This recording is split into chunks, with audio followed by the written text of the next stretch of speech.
আসসালামু আলাইকুম ওয়া রাহমাতুল্লাহি ওয়া বারাকাতুহু।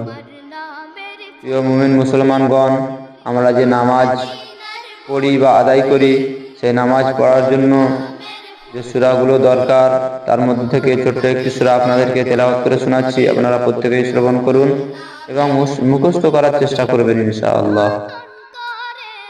আউযু বিল্লাহি মিনাশ শাইতানির রাজীম।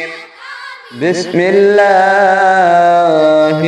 রহমানির রহিম। ألم تر كيف فعل ربك بأصحاب الفيل ألم يجعل كيدهم في تضليل وأرسل عليهم طيرا